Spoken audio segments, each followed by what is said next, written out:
It's the final week of the regular season. Who's in after this week? Who's out? And who needs to win in week 10 to keep playing? We discuss this and much more on this week's Prep Rally. You're watching the Prep Rally Podcast.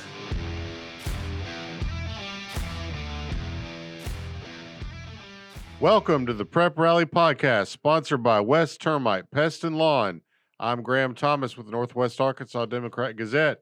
Over here on my left is Rick Fires, Northwest Arkansas Democrat-Gazette sports reporter.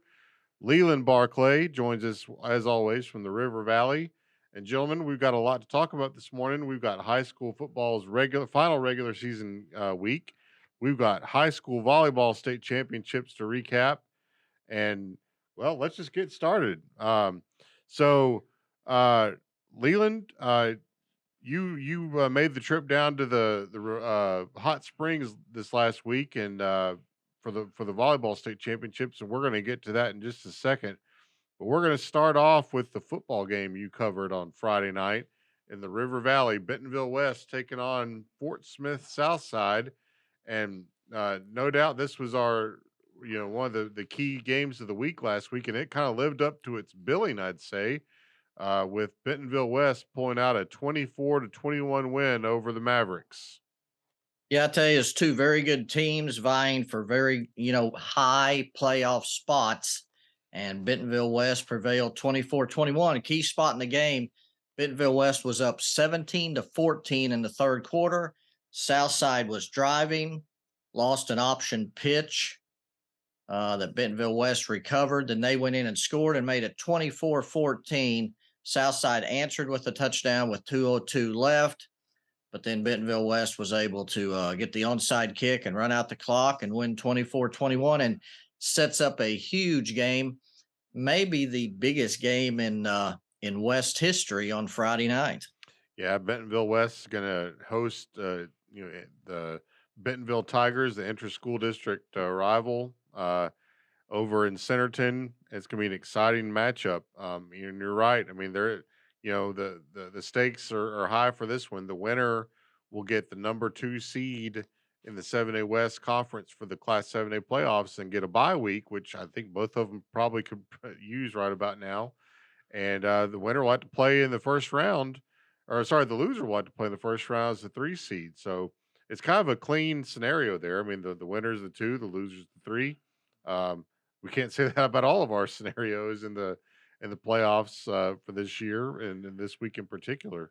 But Bentonville West just keeps finding ways to win close games. I mean, they did it against Rogers, they've done it against Southside, and you got to give those guys a lot of credit over there. And they did it this week without Coach Pratt. He was sitting in the vehicle listening on the live stream for the first part of this one. He was down the street at a little in a parking lot, not very far from the stadium, obviously, watching the live stream of the first half, and Southside led 7-3 at the half. It was a very back and forth defensive first half, and 7-3 at the half. Southside led, but you're right. The Dalton Rice story is a great one for West. How he's kind of emerged and taken the starting spot and has put up some very good numbers and more than anything put up wins for West. And then Cole Edmondson, the running back, Friday night, he had 17 carries for 101 and an 18-yard touchdown run that was really kind of the decisive score of the game for West. So, yeah, they've been very balanced and again, very good. And defensively, they've been very good. I think they start 5 guys 2 ways, Wow. which is very, very unusual in 7A or 6A ball. But they get the mileage out of them, and they've had a great year. And we'll see what happens Friday night. Well, I was going to say, Rick, this Bentonville West team kind of sounds like your kind of football team, winning close games, scrapping. I mean, just clawing and doing all they can to get victories. Oh yeah, I've enjoyed them, and they play some defense too. It's just contrast what you talking about that Bentonville West game. I saw one of them games again, a Rogers 63-21. What is that? 84 points. And literally, when I went from the press box down to the field, there's two more touchdowns scored. It's just amazing. I don't see how you guys can keep up all these stats. It's just yeah. Why did it take me 3 minutes to get down there and fight the crowd? And I said, what happened? What happened on the scoreboard? Well, that team just scored, and the other team ran the other one back. So within about 7 minute period, there's three more touchdowns. But um, if you want to talk a little bit about my game, Rogers 63, um, Springdale Harbor 21. It started right off the bat. You're going to be hearing a lot about this guy, Jeff Regan. I think you know Jeff Regan. I'm sorry. Returned the opening kickoff, 90 yards. Man, they had that set up. You could tell. This is where scouting comes into play, because maybe they saw something in Harbor's defense right there, alignment on special teams. And as soon as Regan caught that ball, he headed to the left. They had it blocked, and he's fast enough. He got down the sideline, and boom. And I'm standing over there by the Harbor student section.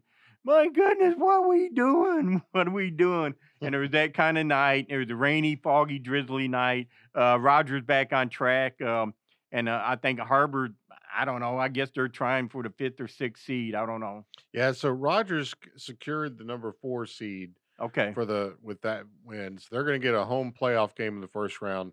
Harbor and Southside, there's some scenarios there, and I think Southside really has the inside track to the number 5, and Harbor, I think, has the number 6. But there's all kinds of goofy scenarios that can happen with involving Springdale, maybe knocking. I don't know, Leland. I think you're a little more on top of that than I am, but that's kind of the way we think it's going to play out.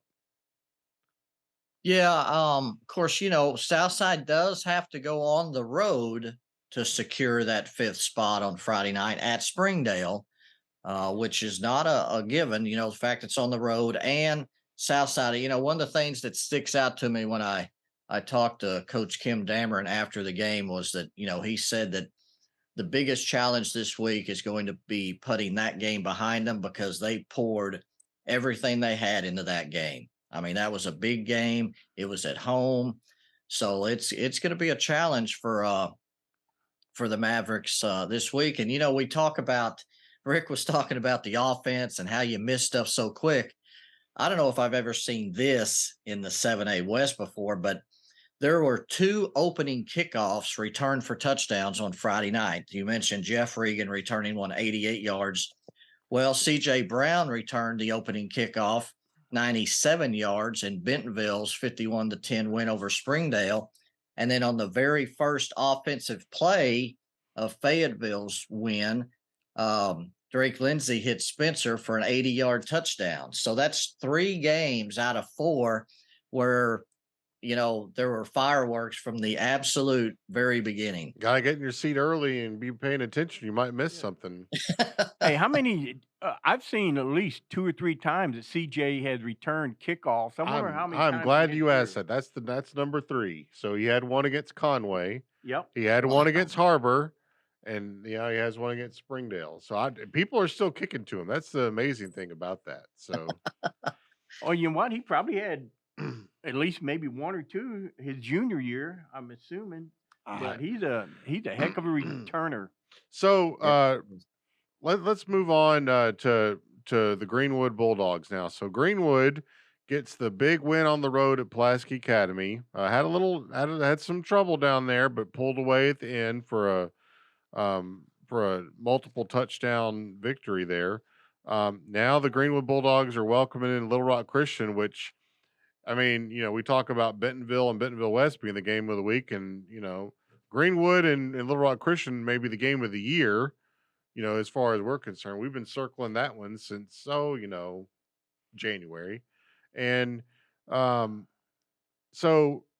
and Kane Archer was our player of the week. He had about, how many touchdowns did he have, Rick? He accounted for 8. 8? He threw My 5 goodness. touchdown passes and ran for 3. And here is just a sophomore going in and leading the team. I don't know in the huddle if as a sophomore it's hard to be a team leader. I mean, you got some seniors out there, But man, you're the engineer, you're the quarterback, and for him to have a game like that and first win there, when I think I read in the Democrat-Gazette on Saturday, first time somebody's beaten PA at home since 2013, maybe. I mean, that's a great win. Love that conference. I know they're going to, kind of reclassify next year, but man, what a great win for Greenwood. Now they got to go home and do it again. So, Leland, you're going to be at the game this week against Little Rock Christian. Smith Robinson. What time you showing up down there for that one? Make sure you're That's funny. I was just thinking that yesterday. I plan on being there by 5 because it will be, with North Side and South Side both being out of town.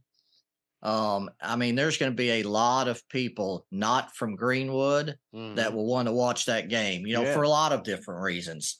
And I know Drake Lindsay's very good quarterback. He's going to Minnesota to play. Carter Nye's good. Dizzy Dean's having a great, fantastic season. Yeah. But this may be, it is without a doubt, 2 of the best quarterbacks in the state that's going to be on display in Greenwood Friday night. And it may be the 2 best quarterbacks in the state. Now, granted, one of them's a sophomore. One of them's about Kane Archer barely has his driver's license, and Walker White is about to go off to college. But still, these 2 guys are very good. So it's going to be a huge display of just great talent all over the field, and 2 very good teams. When you talk about Pulaski Academy on Friday night, Greenwood was up 30 to 20 at the half and was set to receive the opening kickoff. Well, PA comes out, gets the onside kick, scores, makes it a 3-point game early in the third quarter. Greenwood scores 4 straight possessions, 28 points in the third quarter to put that one away. So that's, we can get into that game Friday night as much as you want to, but that's going to be, at least in our part. Now, I know Bryant and Conway is a big game too, but Greenwood Little Rock Christian is going to be gigantic. Yep. And, it's a game we're not going to spend a whole lot of time on, but, Fort Smith Northside still not out of it. They can get into the playoffs this week with a win at Little Rock Southwest. In fact, I believe the winner of that game will go to the playoffs. And so a lot to play for Southside. For Northside. They're going to have to do it on the road, though, against Daryl Patton and the Griffins in Little Rock. So, there's a lot at stake there for them.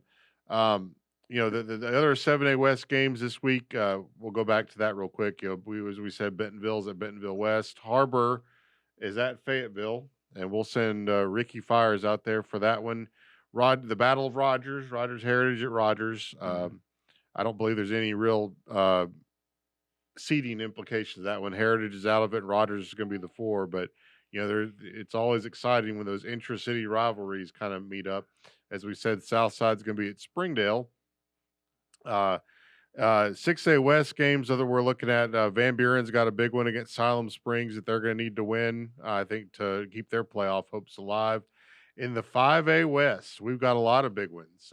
There's about 3 teams that can win the conference championship and get the number 1 seed on Friday night. A lot will be determined with Shiloh Christian and Alma. That's going to be a big one. Farmington's going to be at Prairie Grove, and Farmington's got the tiebreaker over Shiloh. So if Farmington wins and Shiloh wins, and Farmington will be the number 1 seed, Alma's got the real straight line. If they beat Shiloh Christian, I believe they're the conference champions. So, a real crowded at the top 5A West. We knew it would be a fun year for that conference, guys, and it's really played out that way. Rick, I know you've kind of kept up with it. Yeah, P Ridge. I've seen a lot of the 5A West games. I'm looking forward to that. I won't be covering it, but the results of that Elkins Lincoln game. Lincoln's really come on the last few weeks, and even as Elkins, as good as they are, they're going to have to go over there and really not take anything for granted. They're going to have to play ball over there at Lincoln because.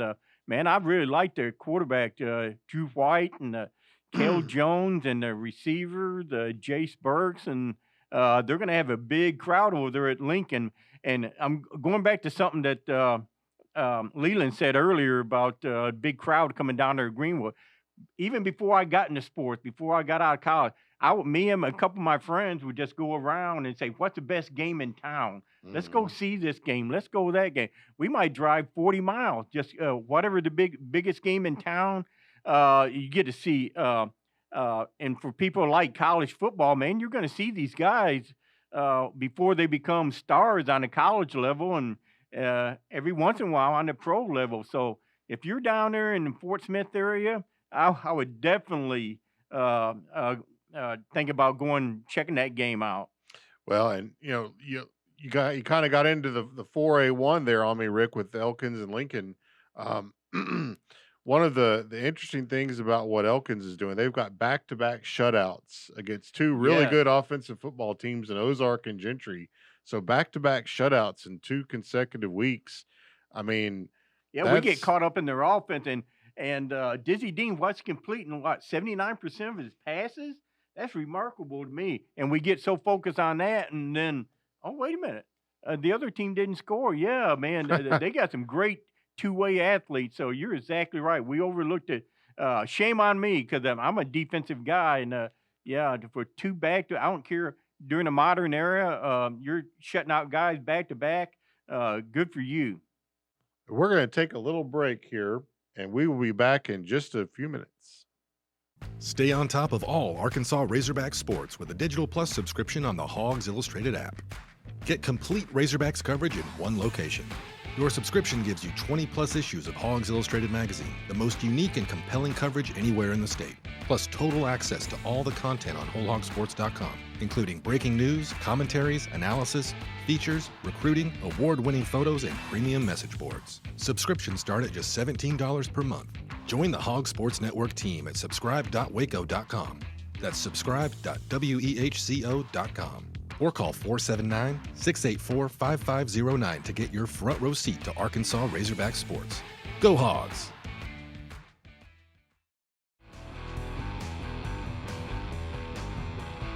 And we're back with the Prep Rally Podcast, segment 2 this week.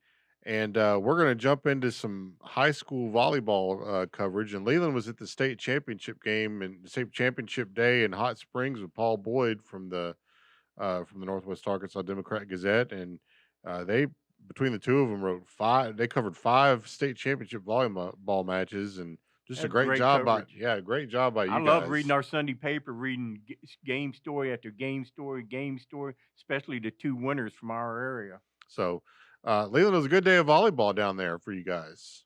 I tell you, it was amazing to watch. I guess I watched about 10 hours of volleyball on Saturday, and the level of competition and the level of talent that was displayed on the court was just absolutely at another level. Now I know that was, 10 of the best teams in the state, but wow, what a performance by all 10 teams that were there.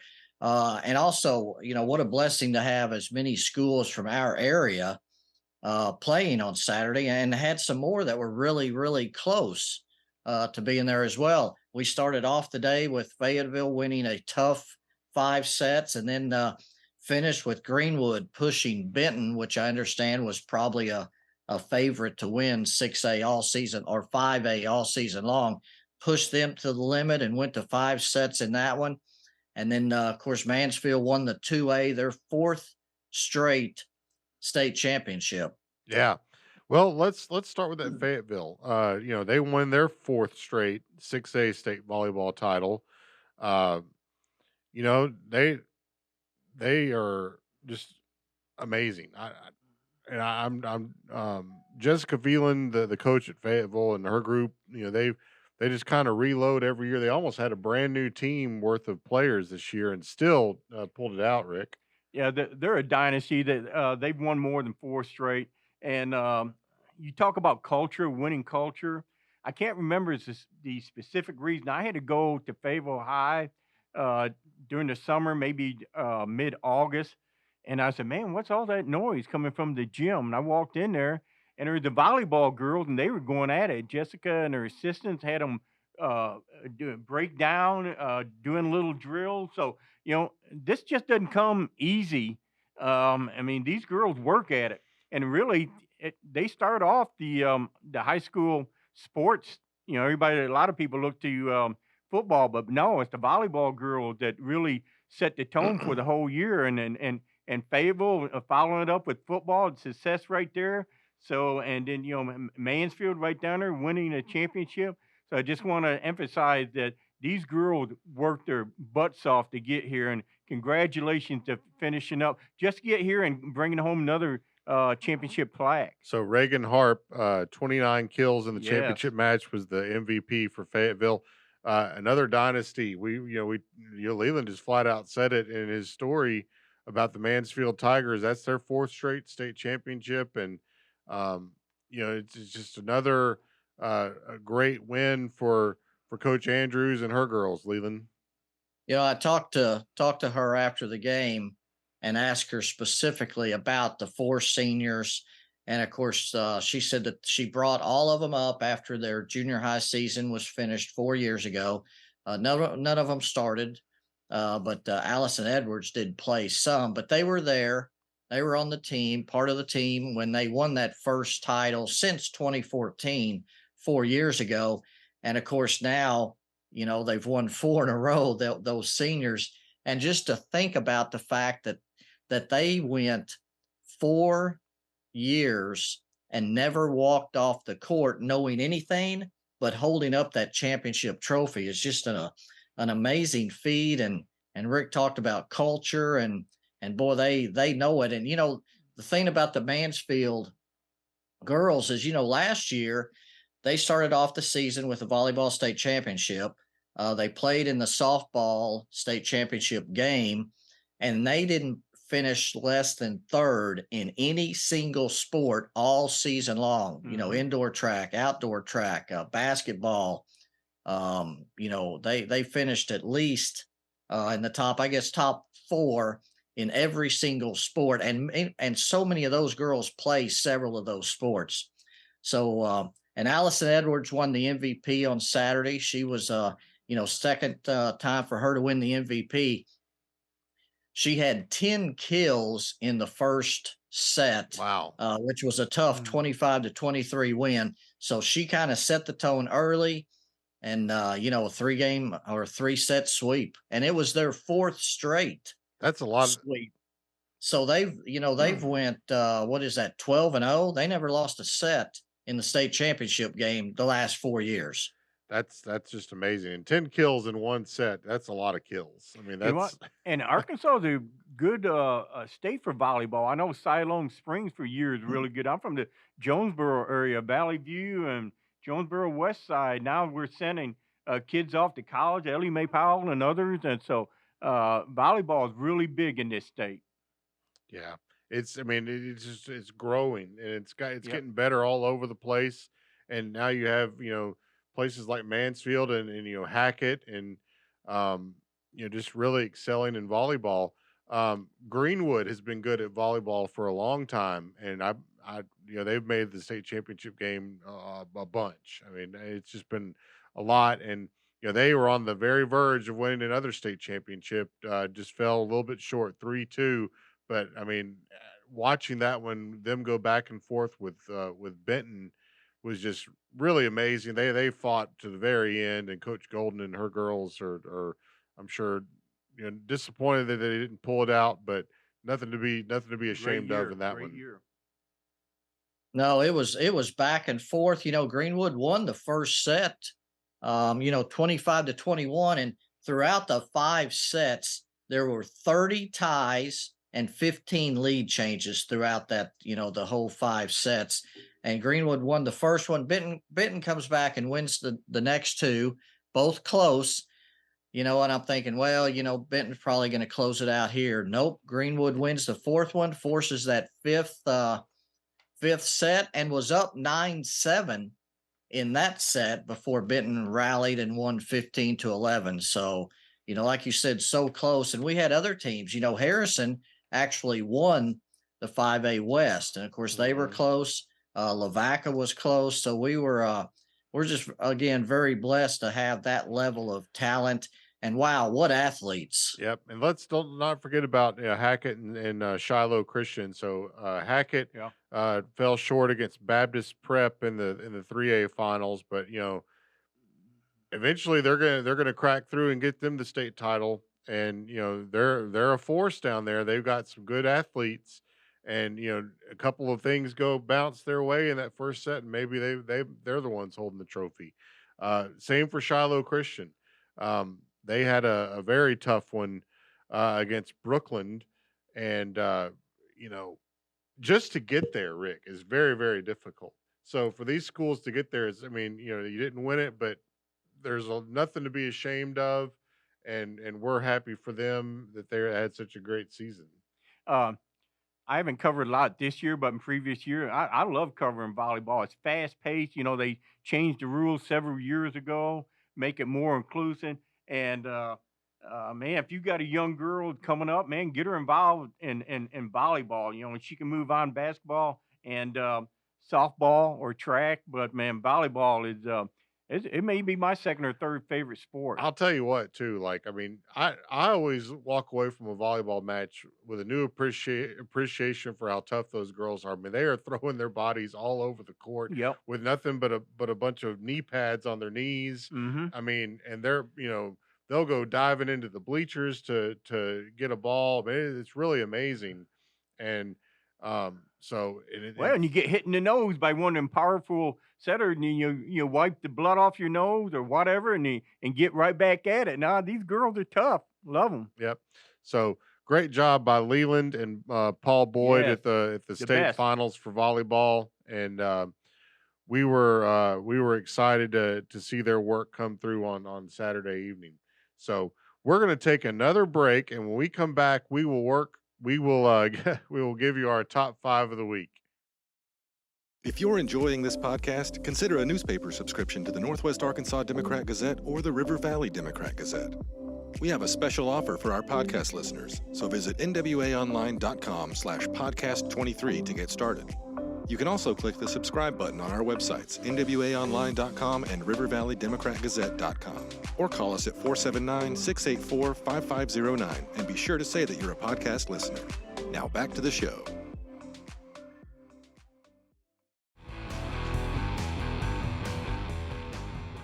Welcome back to Prep Rally Podcast, sponsored by West Termite Pest and Lawn. Graham Thomas and Rick Fires here in Fayetteville and Leland Barclay in the River Valley. And let's jump right into the top 5 of the week. And I'm going to start us off this week. And so, guys, I'm going to go back to the Elkins Elks. Great mascot, Love great it. football team. Football town. Yep. Back-to-back shutouts over Gentry and Ozark, and who are really two really good offensive football teams in Class 4A. I mean, they've got some. I just saw Ozark this last week and been around the Gentry program quite a bit. I mean, they can really score the football, and neither of those teams scored against Elkins, and so that's definitely number 1 for this week in the top 5. Number 2, we're going to go Braden Long with the Harrison Goblins with 4 touchdowns on the ground against Clarksville. Harrison just kind of laying in the weeds over there. Yep. They're doing good things, sitting at 6-3. They're going to make the Class 5A playoffs, and I would be a team I would not want to have to deal with if I were a 5A coach in the postseason. I don't know if you guys saw this, but Cole Creighton, the freshman quarterback for Shiloh Christian, he's back and threw 3 touchdown passes against Prairie Grove last week. So that's a shot in the arm for the Saints as they head to Alma this week with maybe a chance to win a conference championship and a number 1 seed. We'll see what happens. I'm gonna switch it up a little bit here on the. We're gonna get off the football and talk about the Greenwood girls cross country team, defending state champions, and won the 5A West Conference meet in Siloam Springs last week. Carol Warner was the second overall finisher, and I think the Greenwood Lady Bulldogs have a great chance to maybe repeat as Class 5A state champions this week. We talked about dynasties. For a while there, Siloam had the cross country dynasty, winning girls cross country 5 straight times. Now it's Greenwood. Yeah. Greenwood has had some really good 5A or really good cross country teams here in the last few years, and this is another one. And I just don't see them slowing down. Is the And finals down at Hot Springs at the yeah, Hot track? Springs, Yeah. man, at Oaklawn, Yeah. that is an experience for Yep. anyone who's never been there.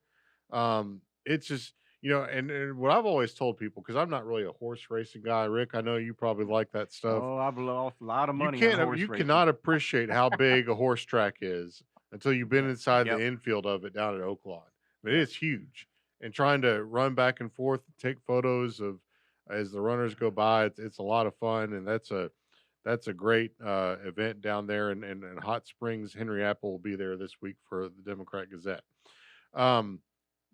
And last on my top 5, I'm gonna go with the Shiloh Christian Lady Saints. They had a real barn burner in the second round of the playoffs on their home floor against well, I can't remember who it was, but the match went through. It was Win Yellow Jackets. Yep, went 3. They had to win a 3-2 set against the Win Yellow Jackets in the second round. They got to the semifinals and beat and won that game, and made another state trip to the finals in volleyball. And all you got to do, you get there enough times, you're going to win one. Yep. And so, good job by those girls. And I'm going to pitch it over to Leland for his top 5. Well, I'm definitely going to start off with volleyball. Of course, Mansfield won their 4th straight state title. Allison Edwards, a 2nd straight MVP award. And, it's not going to be the last time we hear from her. She'll probably go out and average close to 20 points a game, 18 to 20 points a game for Mansfield. In fact, they've probably already started, knowing Coach Bowman down at Mansfield, they've probably already started basketball practice. So we'll hear from her in that. And she's also an outstanding, softball player. So it will not be the last time that we hear Allison Edwards mentioned on the show. And of course, Hackett and Greenwood, man, represented the River Valley just so great in tough matches on Saturday. And then switching over to football, you'll have to pay attention a little bit on this one, because Boonville's Dakota Matson on Friday night caught 2 touchdown passes. I know Boonville's known for running the football, but they actually threw 2 touchdown passes on Friday night, which, it's kind of unusual for the Bearcats. And then Lamar's Caleb Green, quarterback, ran for 3 touchdowns, passed for 1 in a 27-21 win over Clinton, which we haven't even gotten into the 4A4. And, we used to always call the 5A West and the 7A West, the Wild Wild West. Well, look at the standings in the 4A4, and it is the Wild Wild 4A4.